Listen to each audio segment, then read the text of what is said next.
lounging, son. Welcome back to the Comic Lounge. My name is Ryan, and I'm back. It's been a few weeks since I posted, but man, this book got me so excited that I just had to jump back on. You know, it's been super busy over here. This book was so great that I did not want to skip out on talking about this. The DC All-In Special. Joshua Williamson, Scott Snyder, Daniel Sampere, Wes Craig, Dan Mora. Just a freaking amazing book. And as you can see, it is a flip book. One side will be the main DCU, and then, you know, we'll get into this with the absolute universe. You can see Darkseid is the main bad for this one. And this book was just, let's not even forget to say this. The DC Bullet logo is back. The best logo, in my opinion, in all of comics. The only thing that's probably a very close second to me would be the Marvel Comics logo of the 90s. But seeing that logo just ignited this pure joy in me. This was the logo that DC had when I first got into comics. DC Comics were the first comic books I read. So getting to see it just, you know, it incited a lot of feelings. And then the book itself kind of captured that same energy, you know, that I've loved about DC comic books going back to when I was a kid. I mean, look at this, 52 days later. This takes place post Absolute Power, which if you haven't read that book, I highly recommend it. I will say this, you don't necessarily need to have read it, but it's a great story. Mark Waid, Dan Mora, you don't want to miss out on that. So I would suggest going and picking up those 4 issues. Issue 4 dropped same week, same day as this. So good time to catch up on it and jump into this new initiative, which is called DC All-In. You know, we're seeing the reformation of the Justice League. We got, you know, Steelworks, Wayne Tech, Queen Industries, Terrific building the hardware technology needed to house their idea, creating this new Justice League membership card, which, by the way, they're giving out as promotional items, which is super cool. You know, we see one, got Flash, Hawkgirl, Superman, John Stewart over here, Wonder Woman, Swamp Thing, Zatanna, you know, you got the Magic People. They're all coming together to create this new layer that they're all going to do. They're expanding. Obviously, the book's already been announced, Justice League Unlimited. So they're expanding their membership. They're not just going to go with the tried and true 7 members, you know, maybe 10 members. Every single superhero is getting the invite, and you can see it down below. They're talking about all the stuff that they've been dealing with, whether it was, you know, I believe that's referring to, like, you know, Dark Metal and stuff. We got Dark Crisis, we got the Lazarus Planet, we got the Night Terrors, we got the Titans, Beast World. You know, we got this Brainiac, House of Brainiac storyline, and capping it off with the Absolute Power storyline, where the superheroes, you know, they lost their powers. You know, just talking about darkness, loss, betrayal, nightmares, change. When our enemies came together to take advantage of us, we survived like we always do, but knew if we were going to come back, we need to do something different. So now, you know, they don't ever want the same thing to happen with, you know, how Amanda Waller is able to catch them off guard. So, I mean, you can see this. We get Starfire getting the membership, Blue Beetle, Arsenal, Robot Man's declining, Metamorpho's like kind of torn. We got Supergirl, Robin, just, you know, Damian throwing it, Fire and Ice. They're excited. They're kind of coming back. But Superman's going to make a special call to none other than Booster Gold. And Booster Gold's one of my favorite characters. You know, he's constantly trying to get back in the Justice League ever since his membership, you know, in the 80s series by Giffen and DeMatteis and Maguire, which, by the way, I've done a video on the channel. Highly recommend reading that run if you haven't. And, you know, he's not even wanting Skeets to send it to social media. So he's all about trying to be different now. He doesn't care about getting subscribers, you know, in this social media age. He doesn't care about getting the promo that he always is about. But they do want a selfie. So what does he make them say? Guy Gardner sucks. And he thinks, like, maybe he's been in the past too long. Maybe he should go back to the future. Maybe this isn't where he belongs. And instead, Superman comes in at this really impressionable moment for him and tells him that, you know, he's watched him, the ups and downs, his growth as a hero is unquestionable, and you've earned this. And what does he hand him? He hands him the Justice League membership card, and he's just so stoked. And all he can think about is, you know, going back to when he'd walk the halls, you know, of the Museum of Metropolis, looking at the heroes of the past, and they inspired him. And, you know, when he stole or borrowed, you know, artifacts from the museum to go back in time and become a superhero, you know, he just wanted to make a name for himself, reclaim the glory he'd lost as a former athlete. Now he's been feeling lost, and he doesn't know if this is his place. And now he sees that it makes sense. You know, he traveled through time. It hasn't been for nothing, and now he's finally got this membership card, and he talks about the blank one that he saw in the museum and how it was an artifact of a great moment in heroic history, a time of unity and peace when everyone came together to support each other, which is exactly what we're seeing because everybody's going to be a member of the Justice League now. But he's thinking like, oh, okay, well, who's else on this league? He's like, okay, Wonder Woman, you know, Batman, I guess. So he's thinking it's just going to be a tight-knit group. But no, he said, Superman's telling him, like, this is just the beginning. Don't be late. We're showing everyone tonight. I love these house ads, too, of this, like, all-in. I love the white background. Reminds me of an initiative that DC did with their cover program. I think it was, like, right before Flashpoint where they did this, where it was just the characters solo with the white background. I love this. Great jumping on points for all the line, too. Then we see all the Green Lantern. You know, he says it's going to be a full house. See the new Watchtower. We see all the bat planes. We see all the different characters coming in, Firestorm. You know, I mean, you could just pick out all the different heroes and imagine. You know, you got Blue Beetle out in space with Steel working on the Watchtower. You know, it's powered by magic and science. We see Black Adam even making an appearance, and Black Lightning. Question, the Renee Montoya version. You know, she's going to be the head of security. And then we flip. And Oracle, you know, she set up the computer and communication. So we got a little touchstone to the Grant Morrison era. And then we see this massive collection of heroes. Justice League Unlimited. Mark Waid and Dan Moore are going to be doing it. And I can't wait. I'm so excited for this. And the JSA's coming back. They're going to have their own area on there. And then this blank membership card, they said, is going to represent the next hero to join our ranks to show that there will always be an open spot at the table for new members to come. And a lot of people, you know, at the end of Absolute Power, powers got switched. Powers got put into people that they didn't belong in. Then we get this moment of Booster Gold saying, you know, he thought he'd be happy, but he feels lost still. And right as Mr. Terrific is saying, you know, to the future, my friends, something happens. Obviously, like, there's never going to be a calm moment. And we see, like, everybody, some of the magic users. We got Green Lantern. They're talking about Jim Corrigan, the Spectre, because he used to be the Spectre. And the magic users are all talking about will be Darkseid is. They're all talking upside down. Cool, because this book is a flip book, so you're seeing the magic users thought balloons flipped. And then again, like I said, you know, we got this Justice League Unlimited ad. I can't wait for that book. Wonder Woman, Tom King continuing with Daniel Sampere. And then this cool effect of the Wes Craig art, which is in the flip side of this book. Like, I've never seen this done before, and I thought this was such a cool technique. The Omega beams coming out of all of their eyes before we finally see a Darkseid that has captured the Spectre. So he is now hosting and bonded with the Spectre. Just a knockdown brawl. All the heroes going at it. Justice League membership card gets changed by, you know, the Omega energy. The future's changed.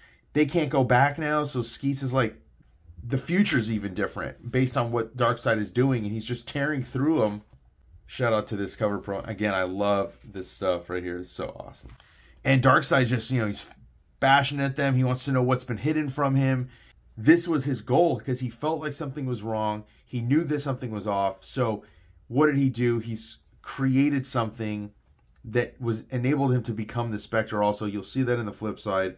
And their goal is now to release the Spectre from him and remove him from Darkseid.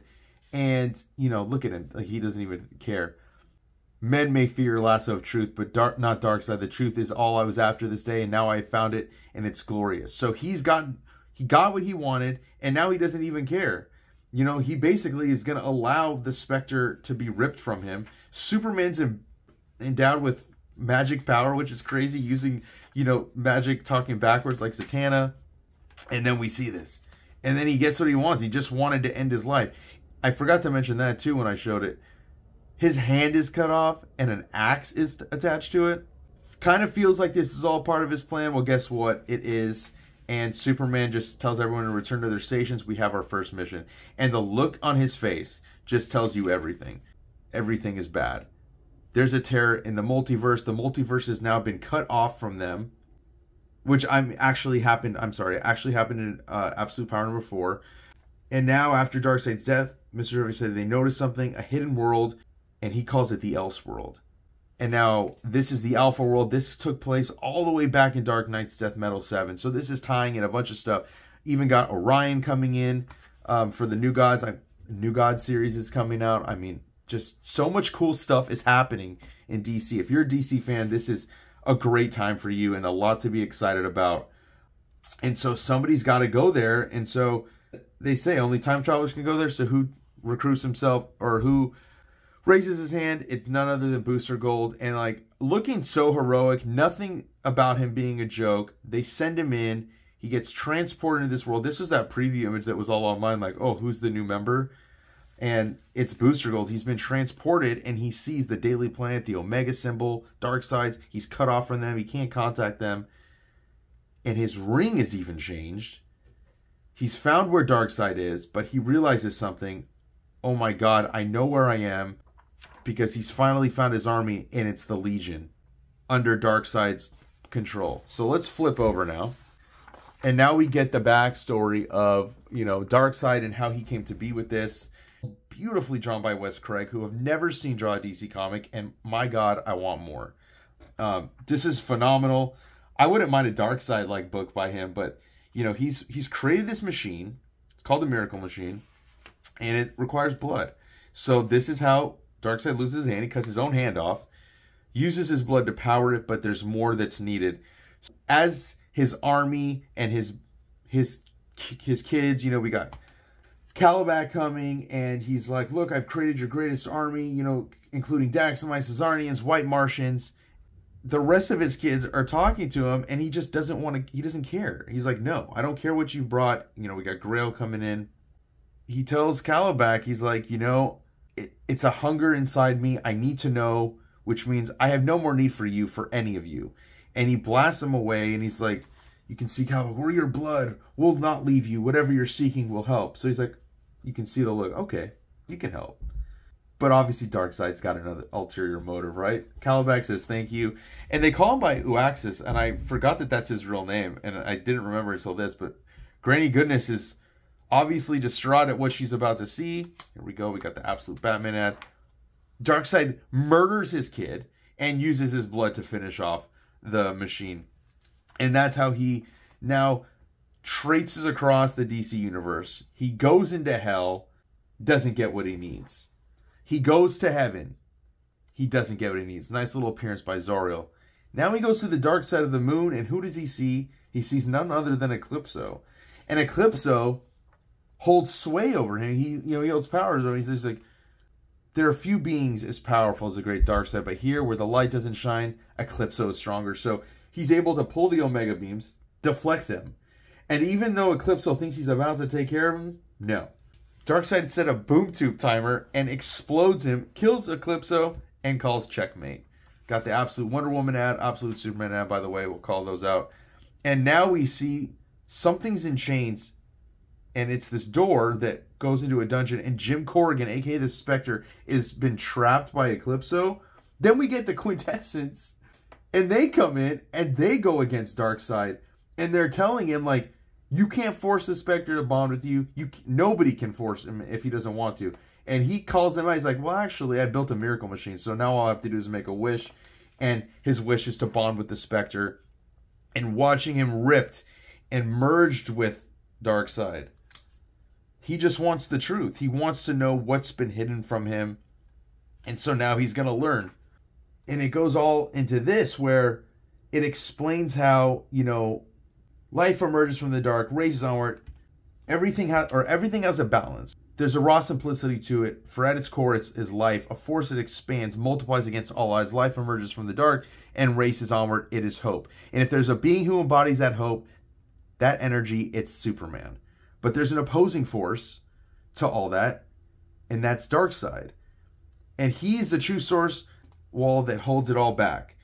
I mean, even saying he's final, right? And it's why you have no double in the multiverse. You were an essential force. You were primal. He's the only Darkseid. There is no Darkseid in the multiverse other than he is the one.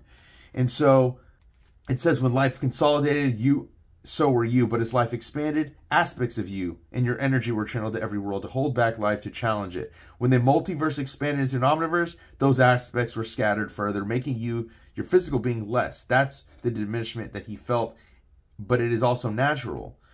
So he wants more. And that's what he's seeking. And the only way is basically to go in, and he's going to basically have to go into this absolute universe. But through it, we see, like, you know, he sees every fight he has, every fight he would have, and he sees that he's right. The role of mind, the ebb and flow of it, being more at times, less at times, a god upon all of it, the way of things. It would always be. So the only way to do that is to finish himself. And now, from that, I love this, Wes Craig, after George Perez, because it's from Christ on Infinite Earths.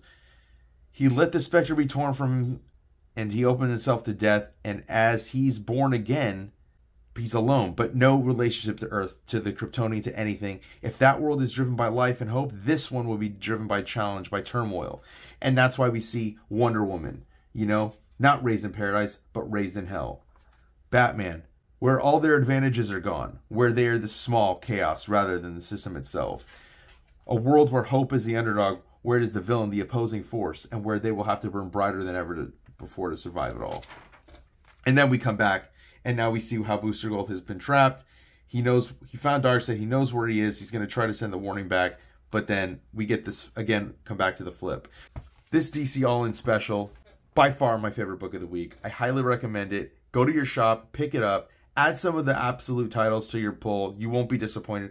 I've read an early copy of Absolute Batman #1, and it is phenomenal. So I have high hopes for the whole line. I have a lot of excitement for the overall initiative of DC All-In. A lot of the titles I was already reading, but we got a bunch of great new titles that are coming out. Characters that haven't had books in years, including Black Canary, Black Lightning. So, a lot of cool stuff. Go pick it up, and while you're at it, make sure you like, follow, subscribe, hit that bell icon so you're notified every time a new vid drops. And on that note, I'm out.